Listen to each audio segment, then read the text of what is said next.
Hello everyone, welcome to Ansarkari. So today we'll be taking up the newspaper for 22nd February 2025. So we're here with the first article, Center Exploring Ways to Privatize Indebted Discoms. So it's talking about the five state-owned power generation transmission companies for listing on the stock exchange. So this would basically enable them to meet the investment requirement for augmenting capacity.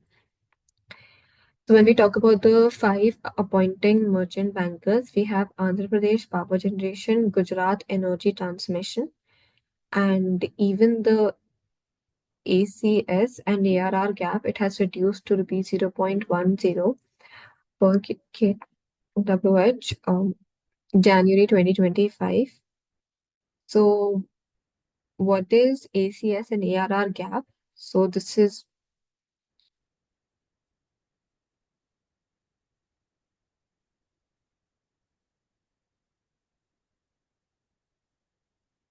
basically a measure of Discom's profitability calculated as the difference between the average cost of supply in rupees and the average realizable revenue. So even the next article is in continuation of this only. And basically, the listing option is also open for some discoms, but for that, their accumulated loss have to be reduced, and it is talking about how the subsidy payment to discoms it has improved from state and there has been a reduction in the gap between average cost of supply. So over here we can talk about finances of the discoms, and they can be improved with a mix of measures such as credit tariff hike reduction in AT&C losses and optimization of power purchase cost. So the performance of state-owned discoms remains constrained by the inadequate tariff relative to the cost of supply higher than regulator approved losses and considerable burden.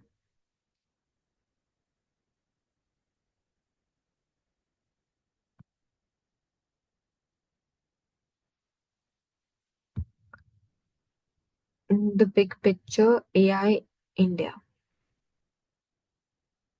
This article is talking about the recent arrival of DeepSeek, setting off AI ambitions in India. And with the emergence of AI powered tools such as ChatGPT, Gemini, Perplexity, they're all examples of what are known as LLM. So, LLM is basically large language model, and it gives people a glimpse into what possibilities was always believed to have. And apart from that, it has shown exceptional proficiency to understand and interact with human languages in a meaningful way. And it is considered an extremely difficult task for computers. So, apart from the language field, AI is also making a difference in predicting protein structure. So, it is also expected to soon start controlling weapons and could become a mission critical technology at national security level as well. And when it comes to India's work on the AI, so India is at relatively a nascent stage. And when DeepSeek came in, it was a wake up call which ignited fears of being left out when comes to technology race once again. So DeepSeek with Busted, basically the mind that can only be developed by the richest companies in the world. So LLM to input and generate output in the form of text, image, code, and they're not at the base and end of all AI. So they're just basically a small part of the ultimate ambition that the fully intelligent machine and scientists have long envisioned. So it has always been a thing to make computers mimic the human brain. And when it comes to these language models, this is somewhere an achievement into this field where the AI is basically able to communicate with humans, understand humans, and give answers accordingly. And they are basically a good example of foundational models since they can handle language related tasks. They can also engage in conversation and summarize long text, prepare notes and write computer programs that even generate phones on demand. So they serve as a base for application which are used for predicting complex protein structures, designing vaccines, even weather forecasting and computer coding, among the other things. Now, in this, since we are at a relatively beginning stage, what are India's challenges into this? So, when it comes to the big race among nations and cooperation, it needs to develop their own fundamental models as building applications on top of someone else's model basically brings in layers of vulnerability. So, to understand the field of AI and the development of India, we can basically even the global field, we can link it with having a space program, which not every country has this but desires. So this basically requires massive competition infrastructure, which enables through specially designed state-of-the-art chips, GPU, which are basically only used for gaming, and GPU are basically graphic processing units. So when we talk about government's AI mission, it has undoubtedly sparked of important discussions about enhancing research infrastructure, and even shortage of GPU is currently in high demand, and the short supply, it could also be a very big challenge.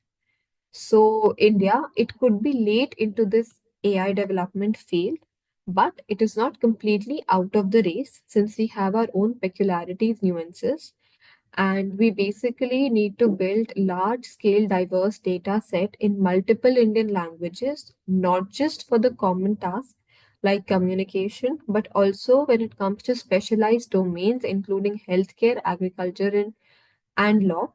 And it is also important to secure the Indian data set first and making sure that it does not allow any leakage. Apart from that, when we talk about a unique feature of India's AI research ecosystem, so that is that it's almost entirely driven by the government institution and laboratories. India is a key power, and we are trying our best to participate in the development of cutting technology instead of just hoping for an early adoption. So basically, how it performs in this stage will also have implications not just on its own capabilities in AI, but also on the economic, both the aspirations for a seat at the global high table. So this is what the article is mainly talking about.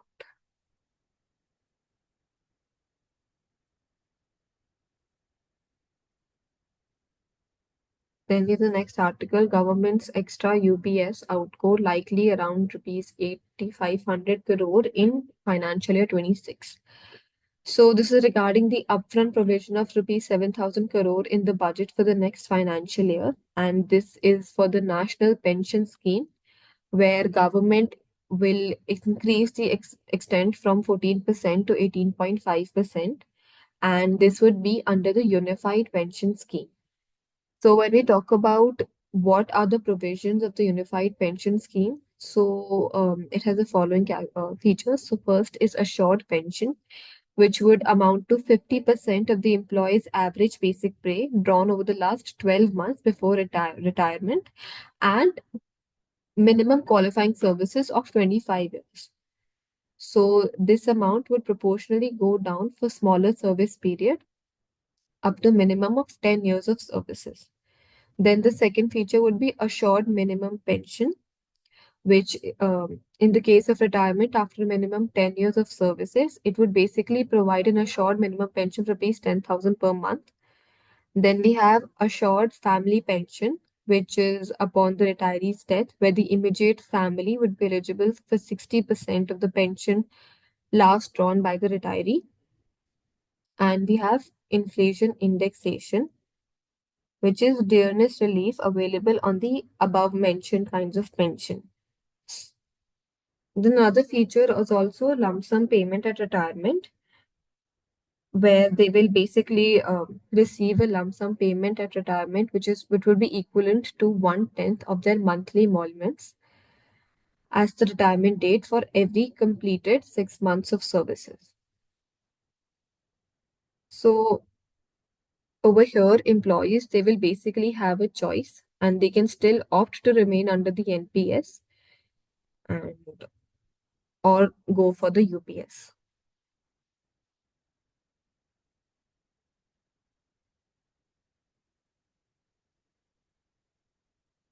Then we have the next article, need leaders who read global mindset. So over here, the Prime Minister is talking about having countries who need leadership across different fields with a global outlook and local upbringing, which reflects national vision. So this comes in after inaugurated School of Ultimate Leadership Conclave 2025 at Bharat Mandapam in the presence of Bhutan Prime Minister.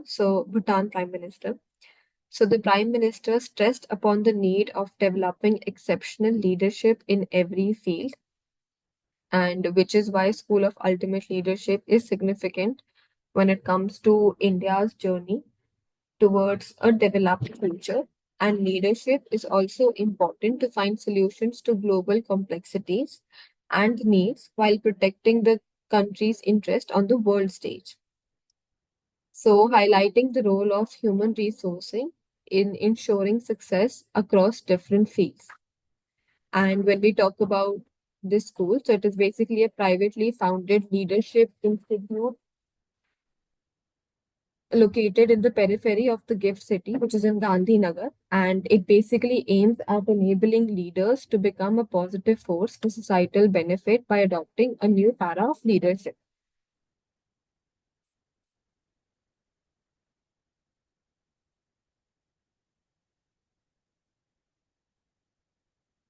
Then we have the next article, investors will not face cobweb of procedural delays in Kerala. So this is about how the state of Kerala is making significant strides towards becoming an investment hub. And why we are saying so is because of the Kerala Micro, Small, Medium Enterprises Facilitation Act 2019, which basically under which the MSMEs they can start business merely by obtaining an acknowledgement certificate from online portal.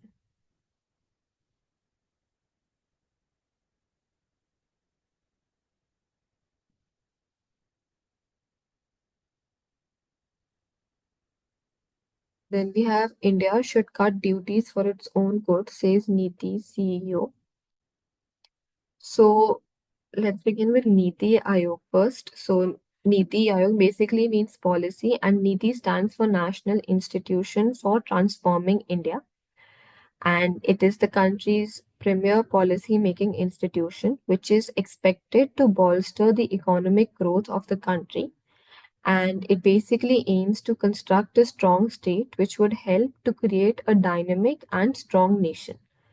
So, this would help India to emerge as a major economy in the world. And the Niti Aayog's creation, it has two hubs. With one is Team India Hub, and the second is Knowledge and Innovation Hub.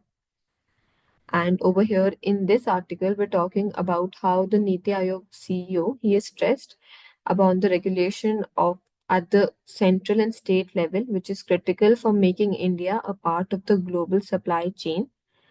And he also argued how the global supply chain requires more production linked incentives, while deregulation and skiing as well.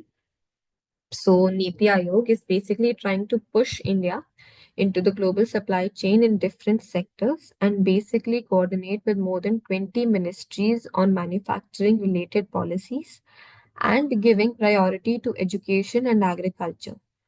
So, this is very important when it comes to developing the country and becoming a developed nation.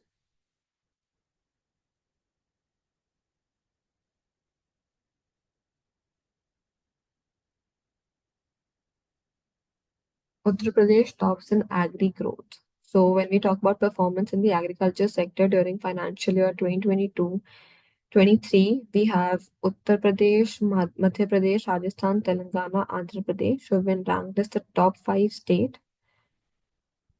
So, this basically highlights an opportunity at better leverage the performance in agriculture to drive broad economic development.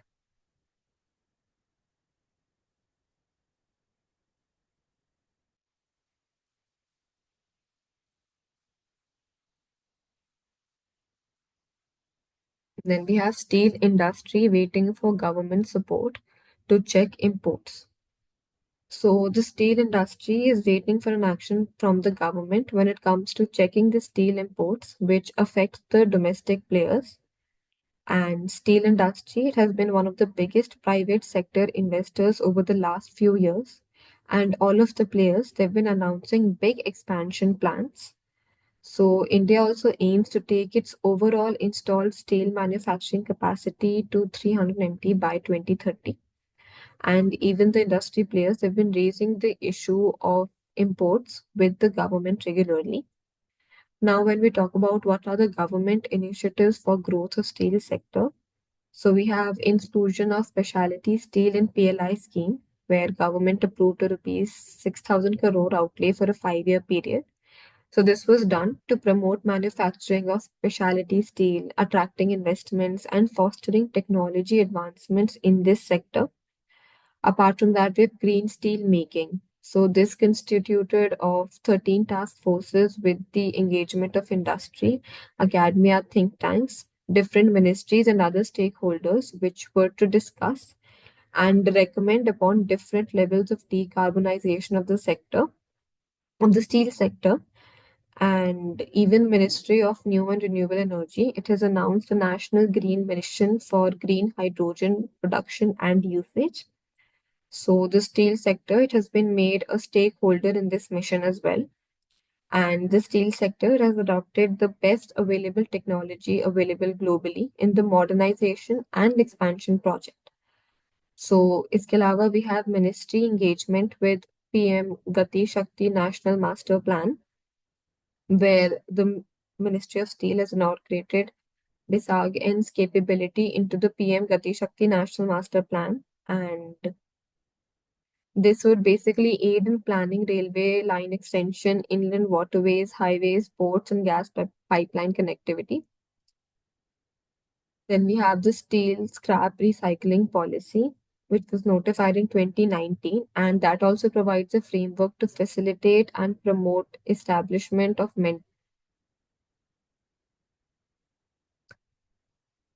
metal scraping centers in the country for scientific processing and recycling from various sources, including ELE.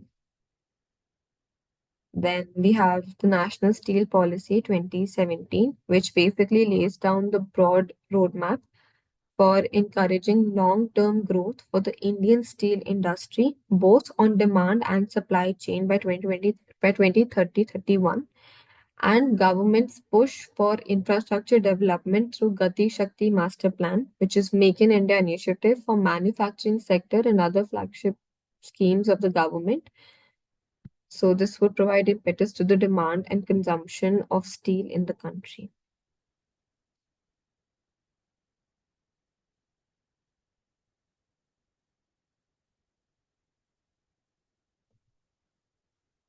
Then we have the next article, lower policy rate appropriate at current juncture.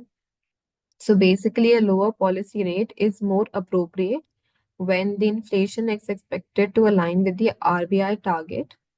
And in the budget proposal, also in agricultural government's commitment to physical consolidation is a positive step when it comes for price stability.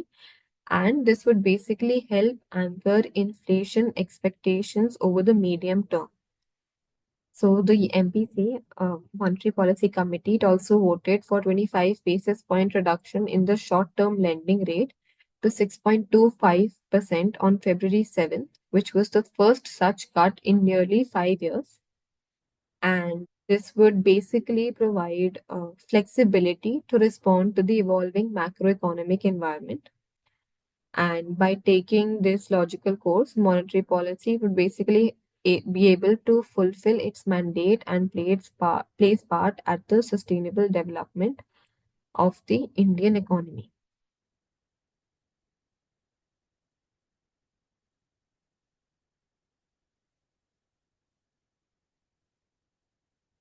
And then we have RBI to inject $10 billion via forex swap on February 28th. So this is about how RBI will conduct a longer duration dollar swap to infuse durable liquidity into the banking system.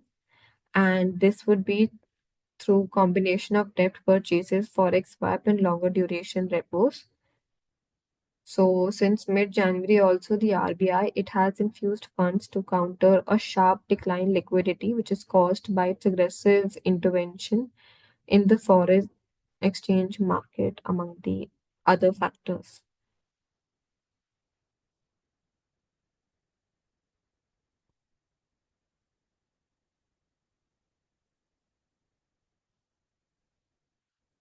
So over here we're talking about Viksit Bharat. So this is the one term that we're hearing a lot these days, and it is also being widely used when it comes to media, academia, business courses, political, as well as the public debates.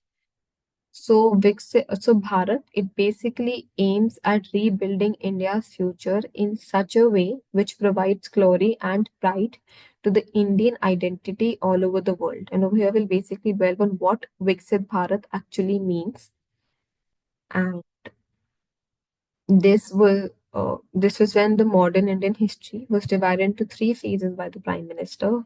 First was in which when Mahatma Gandhi led the freedom movement. The second was the period of post-independent period, and the third was this, which would include the timeline of the Viksit Bharat. So, with Dixit Bharat, we basically propose a development roadmap for India in different sectors and different fields like science, technology, infrastructure, social sector, health, education, livelihood, tourism, democracy.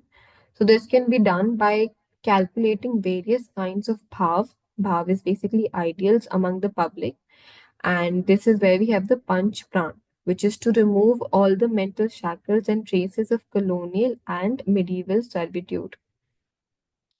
So there would be a constant effort of decolonizing minds and producing Atmanirbharta. Then we have the bhav of aspiration among public for an aspiration of India and a hope for a bright future to orient the common man towards development. So, apart from these bhavs, we will also be emphasizing on the samarsat, which is harmony, and which is needed to ensure a conflict-free and by extension developed nation. So, this term Viksit Bharat, it basically acquires political and electoral underpinning because the development vision it espouses renders hope, and it has become a powerful term when we talk about the current political and development forces as well.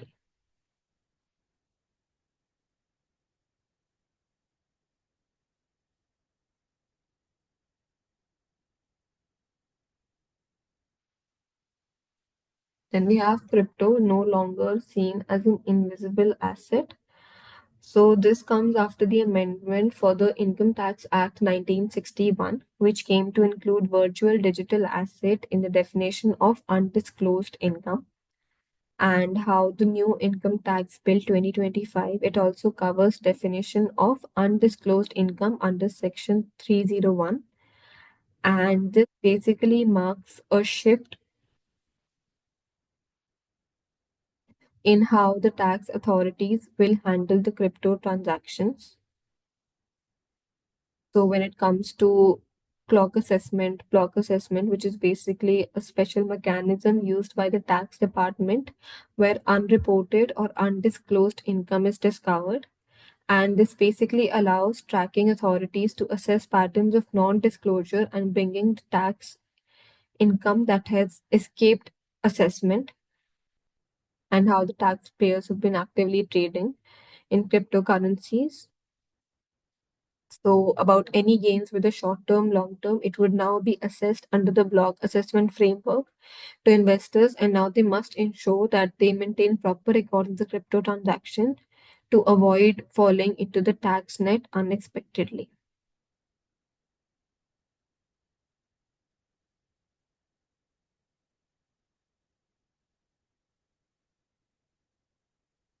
Did you overpay or overspend the hidden cost of convenience? So, this is regarding the digital payments, which are changing our relationship with money. So, from cash to cashless, this is what the article is stressing upon. And it's saying how the digital payments, they're changing our relationship with money, where we are starting prioritizing paid over mindful spending. So it basically stresses upon the need on how digital payment tools such as debit cards, credit cards, mobile banking apps, e-wallets, and payment apps, which are powered by UPI, are leading us to overspend unintentionally. And we also have a study which was titled From Cash to Cashless, and it talks about how 74.2% of the participants, they spend more due to UPI and only 7% spend less. So these experiences, they've made individuals from varied backgrounds conclude the digital payment, and they're changing the relationship with money and how we manage it. So over here, we're basically prioritizing speed over the mindful spending, and it is making us more prone to costly mistakes as we are no longer using the money physically. So this may we talk about the biological aspect. So that also explains that when we handle cash, the parietal cortex in our brain, which is responsible for processing sensory information, controlling action, that part basically helps us retain a sense of value. But when it comes to digital payment, that part of the brain stays inactive and we don't make a neural connection between spending and losing money. So when we talk about the younger generations or the teenagers who have mostly only seen the UPI mode, they do not understand or they do not feel even the virtual loss of money which they spend. And this article basically stresses on the need of being careful when using online payment mode and making sure that we double check each and every step when it comes at making any payment using the online mode. So net banking is the only online transaction route which basically requires us to confirm the transaction twice. And this step is also very important and it should be added in other digital platforms as well, giving us another movement of thinking. And the problem with UPI is more of a human problem and not a platform problem, and which basically requires us to be more careful when it comes to money. So, including are you sure prompt for amounts higher than three figures? That is also important.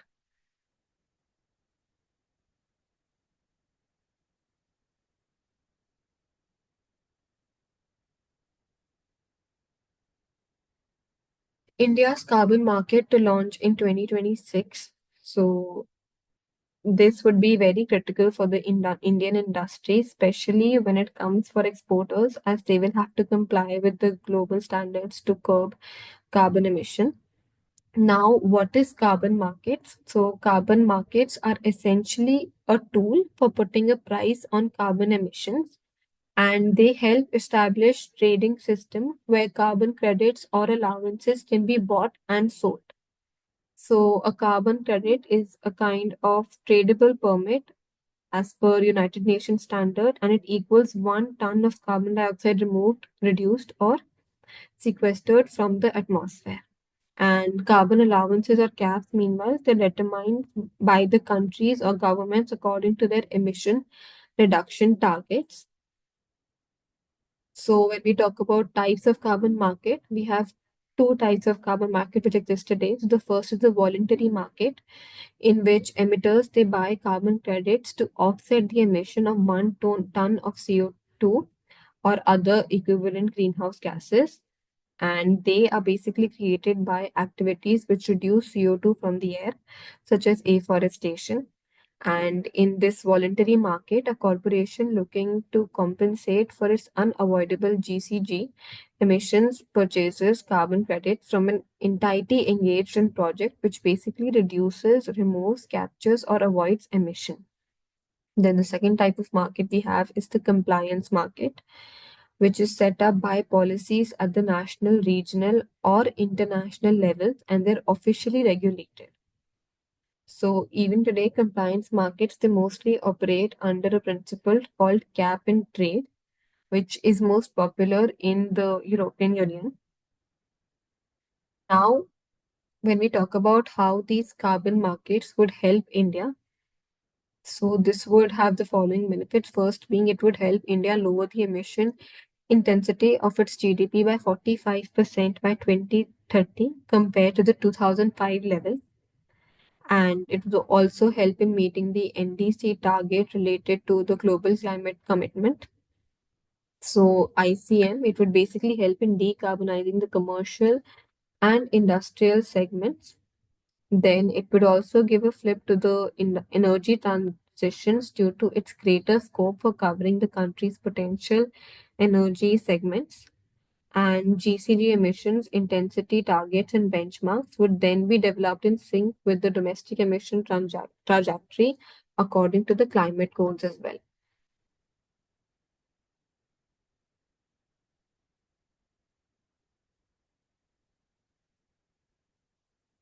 Then we have two parties to parties concerned.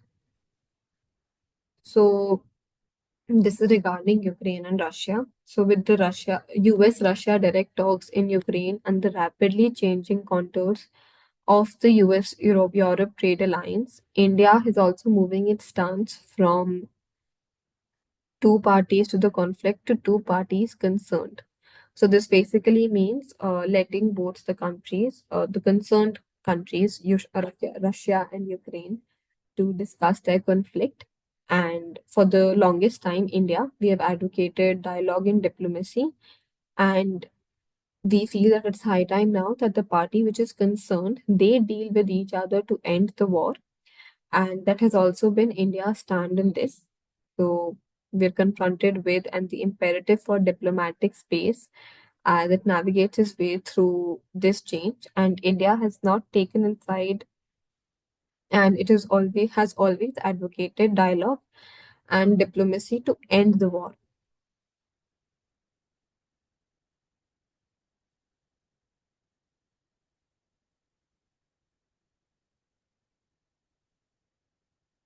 Powering America. So this is regarding how the middle class is going around the social media libraries against Indians who have entered the United States illegally and they're being deported back in chains. So, when it comes to the ongoing debate of the legality of migration, which is basically shaped by the fact that middle class Indians they desperately seek visas for legal migration and bodies which focus on illegal migrants. So, not only tar the image of the Indian American but also reduce opportunities for legal migration. So, the middle class, which first spent money on educating children to enable them to secure legal entries into the first world, as well as the elite who uses both money and power to secure visas for their children, they are now seeking the same future that the illegal migrants are. So, an important fact is that the Americas, where they are because of the human migration, legal and illegal, over the past half century the US economy, which has been powered by talented and skilled migrants, so from across social classes, mostly coming in from East Asia, South Asia, Europe, and Africa. So basically, Indians and power in the US economy over the past quarter century and the rapid growth of the so-called global capability center is a consequence of the US firms which are seeking to boost their global competitiveness by hiring lower cost Indian talent in India. So basically, we should pay more attention to the Indian economy, which has suffered on account of talent drain from the India to US and the value addition that Indians and Indian Americans who have done a lot for the US economy. So India basically needs to put forward a more robust defense of its trade and industrial policies in order to push back on the US attempted to use its complaints against India to push for increased defense sales.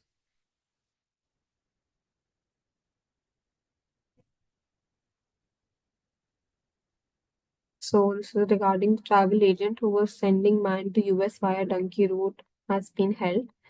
And donkey route is basically an illegal route which is used to enter a country by traveling through a series of countries and expiring loopholes to obtain fake visa stamps. So these routes are basically utilized to transport a range of people from willing migrants to those who are trafficked against their wills. And over here we can see three routes to the US, illegal routes. So the route A, which goes from Belarus to El Salvador, Mexico to US, and mostly of the all of these routes they enter US through the South America region.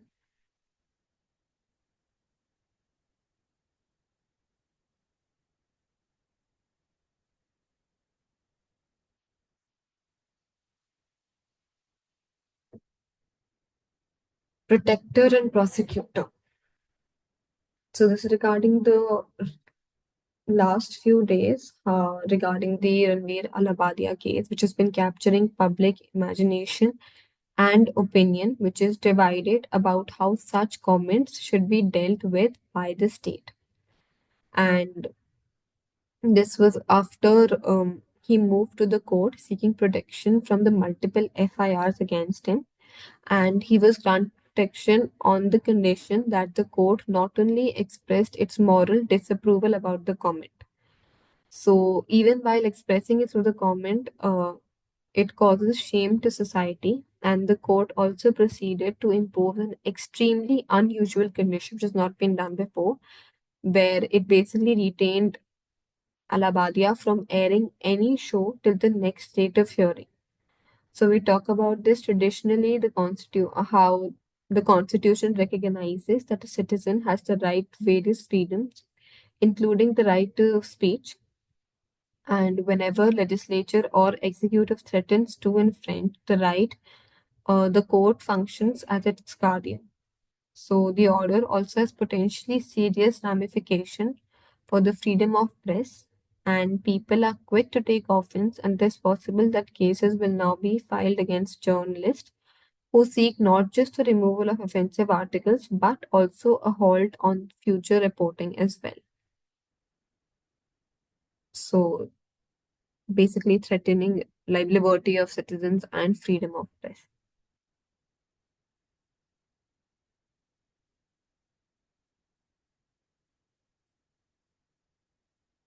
Then we have how the government spends.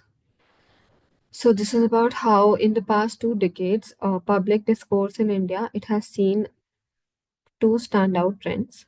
The first is pushing for fiscal rectitude, which is the government trying to live within its means and having fiscal responsibility and budget management act 2003. So that act it states two things. First, about how India's fiscal should ideally not exceed 3% of the GDP, and second, that the revenue is it, which is the gap between everyday income and everyday expenditure of the government being zero. So the second trend is pushing for higher capital expenditure, and such paying salary is revenue or current expenditure. So this is basically building a road in capex, which it has been a growing realization that India needs to boost its physical infrastructure in order to be able to grow fast. And the whole point is to improve the quality of public expenditure, which would basically result in better outcomes for citizens in terms of both economic growth and social metrics such as health and education. So India, it has stayed several crises, such as the global financial crisis 2008 and the technical recession during the COVID-induced lockdown of 2020, which basically adds to the increasing tendency among politicians to either waive loans or provide more handouts and freebies. So even when we talk about the RBI index, this is based on the five variables. The first is capital outlet to GDP ratio, which is the money set aside by the government towards building physical infrastructure. Then we have revenue expenditure to capital outlay ratio, which is capturing the relative weight of the two kinds of expenditure, lower value of this ratio, and the better the quality of public expenditure. Then maybe we also have development expenditure to GDP ratio, which refers to all public expenditure which is intended to stimulate economic growth by enhancing the economy, stock of production factors, or by improving their productivity. And we have the development expenditure measured as a percentage of government's total expenditure, which is the higher value of this ratio, the better than interest payments to the total government expenditure ratio, which piles up if government runs high deficit in the preceding years. So over here we have chart quality of public expenditure index for the center and for the state. So over here in phase one, we can see how the center's index, which shows slight improvement, and state, we can see a decline. So this was by the fiscal pressures which is faced at both levels of the government. Then we have phase two from 1997 to 2003, where both experienced a sharp decline, and this reflects the combined impact of the phase commission implementation, rising the interest payment, and persistent dominance of revenue expenditure over the capital outlay. Then phase three, 2004 to 7, which shows positive effects of both fiscal discipline and fast economic growth, making more money available for spending. And phase four, where we can see the 2008 crisis prompted the center to adopt counter cyclical physical measures, including stimulus packages. Then phase five,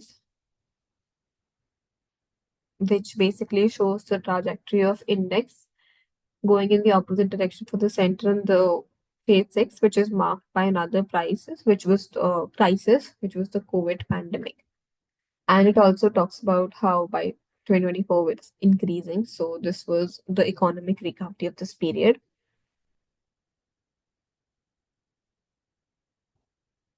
So this was it for today. Thank you, everyone.